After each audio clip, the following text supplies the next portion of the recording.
ঠান্ডা খুব পড়ছে, কিছুই খেতে ভালো লাগছে না, তাহলে চট করে বানিয়ে ফেলুন গাজরের হালুয়া। আজকে এই গাজরের হালুয়া আমি বানাবো খোয়া ক্ষীর, দুধ, আমুল দুধ, ঘি এবং গাজর এবং চিনিটাকে ডাস্ট করে নিয়েছি। এখানে দুধ আছে আর আমি নিয়েছি এলাচের গুঁড়ো। 16 আনা বাঙালিয়ানা চ্যানেল থেকে আমি রাজু। চলুন ফার্স্টে আমাদের স্টেপ বাই স্টেপগুলো করি।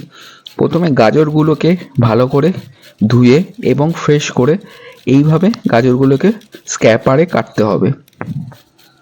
দেখতেই পাচ্ছেন আমরা গাজরগুলোকে কেটেছি এবং স্ক্যাপারে দেখুন পাশে আপনারা দেখতেই পাচ্ছেন ছুলে রেখেছি, এবং এই গাজরগুলো ঠিক এরকমভাবে আপনাদের ছুলে রাখতে হবে। আর আমি এখানে 1.5 কেজি মানে গাজরের হালুয়া করব। এবার আপনারা এখানে আপনাদের পছন্দের কোয়ান্টিটি দিয়ে আপনারা সেটা করতে পারেন। চলুন প্রসেসে আসা যাক। সবার আগে কি করতে হবে, সবার আগে আমরা এখানে ঘি দিচ্ছি 2 চামচি মতন আমরা ঘি দিব। এখানে আমি কোনো রকম তেল অ্যাড করব না, আমি পুরোটা ঘি দিয়েই করব। এইবার তারপরে যে আমরা গাজরগুলো ছিল সেই গাজরগুলোকে আমরা কড়াইয়ের মধ্যে দিয়ে দেবো।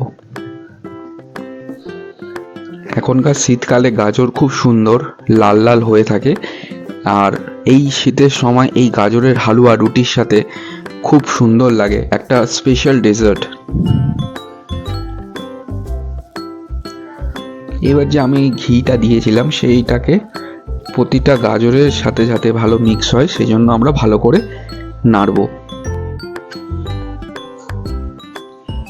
খুব সাবধানে করতে হবে যাতে কড়াইয়ের মধ্যে লেগে না যায় বা পুড়ে না যায়, আর মাঝে মাঝে আপনাকে কড়াইটা দিয়ে ভালোভাবে নাড়তে হবে। একটু একটু ভাজা হবে, তারপরে আমরা স্টেপটায় আমরা এগোবো। এখন কিছু করার নেই, জাস্ট সিম্পল আমরা জাস্ট গাজরগুলোকে দিয়ে আমরা ভাজবো। প্রায় আমরা 10-15 মিনিট এখানে রাখবো, কারণ যেহেতু এটা 1.5 কিলো কোয়ান্টিটিতে গাজর রয়েছে। আমার যদি এখানে কম কোয়ান্টিটি হতো তাহলে মোটামুটি আমি 5 মিনিটে আমি নেক্সট প্রসেসের জন্য আমি তৈরি করতাম। এইবার আমরা কি করব, এখানে আমি 2 কাপ মতন দুধ দেব। এটা আমি যে দুধটা নিয়েছি সেটা হলো পুরো ক্রিমি দুধ। এতে গাজরের হালুয়াটা অনেক টেস্ট হবে, আপনি খেয়ে বুঝতেই পারবেন না যে এটা দোকান থেকে কিনে খেয়েছেন বাড়িতে তৈরি। ভালো করে নাড়তে হবে যাতে ঘিগুলো কড়াইয়ের মধ্যে লেগে না যায় বা পুড়ে না যায়, খুব সাবধান। এবার আমরা এটাকে প্রায় 20 মিনিট মতন আমরা এটাকে কুক করব। আর সেরকম কোনো প্রসেস নেই, আমরা জাস্ট এটাকে কুক করব। আর কড়াই আমরা যে হাতাটা দিয়ে আমরা কড়াইতে লেগে না যায় সেইটা খালি আমরা নেড়ে নেড়ে দেখব। খুব সহজ পদ্ধতিতে আমি করেছি, যেটা আপনারা বাড়িতে সবাই তৈরি করতে পারেন, আর সত্যি বলতে এটা খেতে অসাধারণ হয়েছে। এইবার আমরা কি করব, যে গুঁড়ো আমুল দুধ, আমি এখানে যেহেতু 1.5 কেজি তার জন্য আমি এখানে 200 গ্রাম মতন আমুল দুধ দেব। দেখুন আপনারা আমুল দুধ স্কিপ করে যেতে পারেন, এটা অপশনাল, কিন্তু আমি সাজেস্ট করব আমুল দুধটা অতি অবশ্যই দেবেন, এতে স্বাদ দুগুণ বেড়ে যাবে। এবার আমরা অল্প অল্প করে চিনিটাকে আমরা ডাইরেক্ট দেব না, আমরা ডাস্ট করে নিয়েছি যাতে চিনিটা দেওয়ার সাথে সাথেই দেখবেন গাজরের রঙটা আরও সুন্দর হয়ে যাবে।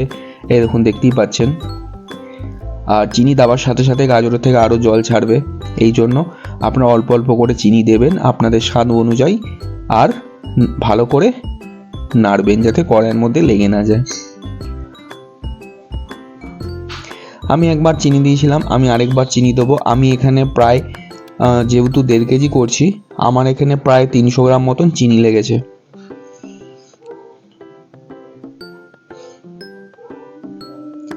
কত সুন্দর লাগছে, কালারটা কত সুন্দর এসেছে, অবশ্যই ট্রাই করবেন।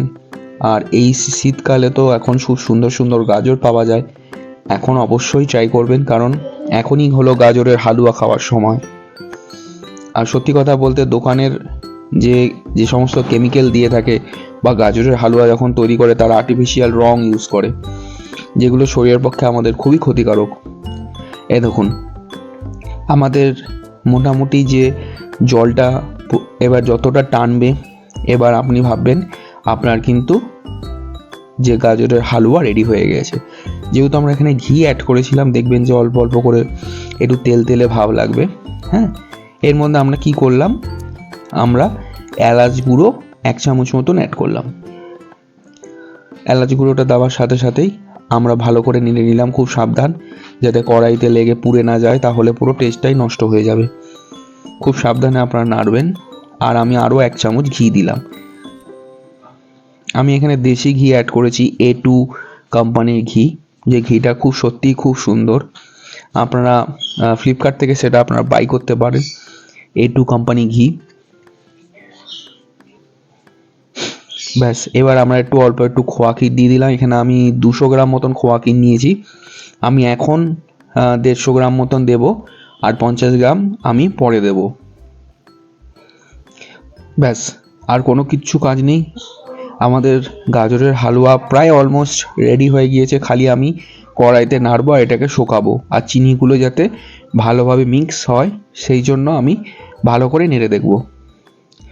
আপনারা অল্প সামান্য একটু লবণ দিয়ে দেবেন, এতে আরও সুন্দর লাগবে। দেখুন কত সুন্দর কালার এসছে। আমরা কোনো কিন্তু কালার অ্যাড করিনি। এই দেখুন কত সুন্দর লাগছে। আমরা মনে হলো যে একটু চিনিটা কম হয়েছে, এই জন্য আমরা কি করলাম, অল্প একটু চিনি দিয়ে দিলাম। এটা হলো আমি আমুল দুধ দিচ্ছি। আমি বলেছিলাম যে 200 গ্রাম মতন আমুল দুধ, এটা শেষের দিকে আমরা আবার অ্যাড করছি। এতে কি হবে যে দেখবেন দোকানে অনেক সময় যে একটু ডেলা ডেলা মতন লাগে, সেই ফ্লেভারটাই আপনি কিন্তু পাবেন। আমাদের কিন্তু গাজরের হালুয়া রেডি। এই দেখুন, দেখতেই পাচ্ছেন কত সুন্দর লাগছে, কত সুন্দর কালার এসছে। আমি কোনো আর্টিফিশিয়াল রং ইউজ করিনি। আর যেই রেস্ট অফ যে খোয়া ক্ষীর ছিল সেগুলো আমি ছড়িয়ে দিয়েছি। এবার আপনি এর মধ্যে কিশমিশ, কাজু বাদাম, আমন্ড বাদাম এগুলো দিয়ে আপনি ডেকোরেশন করে নিতে পারেন। আর অবশ্যই ট্রাই করবেন, খেতে অসাধারণ হয়েছে, আপনাদের বলে বোঝাতে পারবো না। অবশ্যই ট্রাই করে জানাবেন। আর আমার এই চ্যানেলটাকে লাইক করবে, সাবস্ক্রাইব করবেন, এবং আপনাদের আশীর্বাদ একান্ত দরকার আমাদের এই চ্যানেলটাকে গ্রো করার জন্য। আমি আরও ভালো ভালো রেসিপি আপনাদের সাথে শেয়ার করব, যেগুলো আপনারা খুব সহজেই বাড়িতে করতে পারবেন বিনা ঝামেলা ছাড়া। আমি চেষ্টা করব যে আমি সপ্তাহে 2টো করে আপনাদের 3টে করে নতুন ভিডিও দিতে। টাটা। আজকে